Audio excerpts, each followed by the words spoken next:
సునాదస్వరము August 11. మీరు యెహోవాకు యాజకులనబడుదురు, వారు మా దేవుని పరిచారకులని మనుషులు మిమ్మును గూర్చి చెప్పుదురు. యెషయా గ్రంథము 61వ అధ్యాయము 6వ వచనం. ఎవరికైతే ప్రభు తన సువార్తను ప్రకటిస్తాడో వారందరి నలిగిన హృదయాలు దృఢపరచబడతాయి. చెరలో నుండి వారు విడుదల పొందుకుంటారు. బంధకం నుంచి విముక్తి వాళ్ళు పొందుకుంటారు. మరి దుఃఖాక్రాంతులందరినీ దేవుడు ఓదారుస్తాడు. వాళ్ళకు ఉల్లాస వస్త్రాన్ని ధరింపచేస్తాడు. బూడిద ప్రతిగా పూదండను, దుఃఖమును ప్రతిగా ఆనంద తైలం వాళ్ళు పొందుకుంటారు. మరి వాళ్ళందరినీ కూడా ప్రభు తన కొరకు నాటబడిన చెట్ల వలె ఆయన పిలుచుకుంటాడు. తర్వాత వాళ్ళు ఇతరుల జీవితాలను కట్టడానికి ప్రభు వాడుకుంటాడు.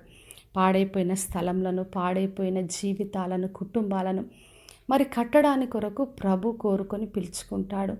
అయితే వారు యెహోవాకు యాజకులుగా పిలువబడతారు. దేవునికి పరిచారకులని మనుషులు చెప్పుకుంటారు. అదే ప్రభు ఈ రోజున వాగ్దానం చేస్తున్నాడు. ఎప్పుడైతే దేవుని ద్వారా విడుదలను, విమోచన పొందుకుంటారో వారు ఇతరుల జీవితాలను కట్టడానికి, ప్రభు కొరకు పరిచర్య చేయడానికి ప్రభు వాడుకుంటాడు. అందుకే పేతురు రాసిన మొదటి పత్రిక 2వ అధ్యాయం 9వ వచనం రాయబడింది. మీరు చీకట్లో నుండి ఆశ్చర్యకరమైన తన వెలుగులోకి పిలిచిన వాని గుణాతిశయమును ప్రచురం చేయ నిమిత్తము ఏర్పరచబడిన వంశములు, రాజులైన యాజక సమూహం అని చెప్పాడు. మరి మనందరం కూడా ఆయన కొరకు ఏర్పరచబడ్డ రాజులైన యాజక సమూహంగా ప్రభు పిలుచుకున్నాడు. ఒకప్పుడు చీకట్లో ఉన్న మనల్ని, బంధకంలో ఉన్న ప్రజలందరినీ కూడా ప్రభు విడిపించాడు. తన ఆశ్చర్యకరమైన వెలుగులోకి నడిపించాడు.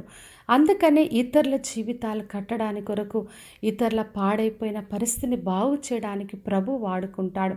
కాబట్టి నా ప్రియ సహోదరి సహోదరా, దేవుడు ప్రతి ఒక్కరిని తన కొరకు రాజులైన యాజక సమూహంగా చేయాలని కోరుతున్నాడు. మరి ఆయన బిడ్డలుగా, ఆయన పరిశుద్ధ జనముగా, దేవుని సొత్తైన ప్రజలుగా మనముంటూ నిత్యం ఆయన గుణాతిశయం ప్రచురం చేస్తూ పాడైన జీవితాలను, పాడైన కుటుంబాలను కడుతూ ఆయన కొరకు యాజకులుగా, ఆయన కొరకు పరిచారకులుగా పరిచర్య చేస్తూ ఆయన మహిమ కొరకు జీవిద్దాం. ప్రార్థన చేసుకుందాం. పరలోకమందున్న మా తండ్రి, మా దేవ, ఈరోజు ఇచ్చిన వాగ్దానం కొరకే వందనాలు.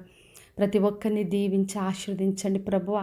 ప్రతి ఒక్కరు కూడా మీ సువార్తను విని రక్షణ, విడుదల పొందుకునే కృప దయచేయండి.